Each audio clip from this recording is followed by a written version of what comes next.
Right, hey guys, I got a question about specifically to increase your bench press. Bench press is, that's the lift that everybody really wants to get big. It's the question that everybody asks. How much do you bench, bro? So let's get into it. So first off, I want to just talk about a few principles of strength right here. So one is specificity. What is specificity? Basically, strength is a skill first and foremost. It is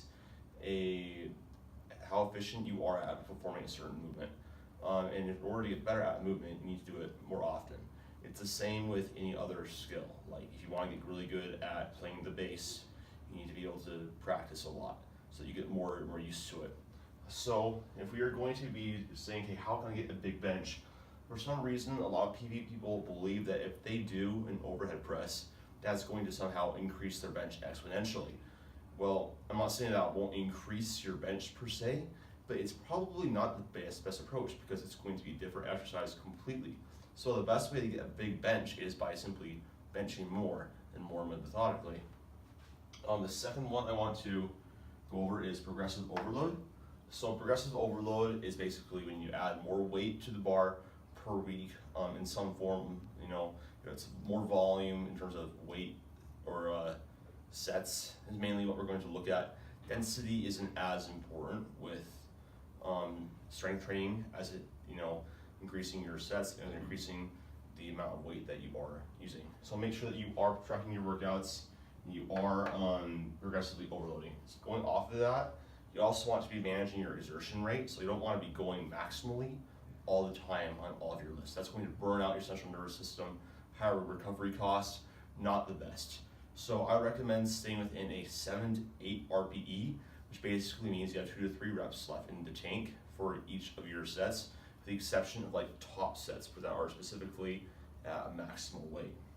And then third is, again, CNS frequency. I touched on this a little bit before with the specificity, but the more frequently we do movement, the more accustomed our central nervous system is going to become to that movement, and the better we're going to become at it, because like I said, strength is a skill. So now let's just go into a practical application. If you could just come over here so I can. So for day one, what I kind of do, so this is like 3 times a week. Again, you're increasing the frequency on bench press from like, let's say you're doing 2 times. We're gonna add an extra day, or even if you're only doing once, we're gonna add another, more anyways.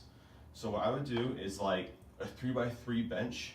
Because for strength, you're gonna wanna stay in that 1 to 5 rep range, because that's actually going to be where you're going to be able to have a weight that's going to be taxing enough on your nervous system to elicit a strength response. It's going to be a lot harder, and that's simply because you can work with loads that are closer to your 1 rep max than you would if you're doing 10 reps. And we all know that from experience. And then I would add in a bench variation of some sort, like a close grip bench press, a pause bench press, a swivel bench press. You get the idea. And I would do something like 3 to 5 reps on that. For day 2, I like adding in speed work. So basically, the speed is a measure of force output, force production. If you can move weight faster, that means that your force production is going to be higher. And this is going to help you be able to learn how to move weight faster. And I feel like it also incorporates good technique. So I like having more of a speed bench day, which is going to be about 50 to 60%. I like to err more on 60 because it's a little bit of a higher percentage of your max, but it depends on the situation and the individual. But yeah, so I do like a 6x3, 8x3, something like that. Again, lower rep ranges because we're getting used to lifting heavier weights. And then another bench variation, same story. Then last day, this is when I would kind of like to incorporate, a max set. It's like a top set of 1, top set of 3, top set of 2, etc.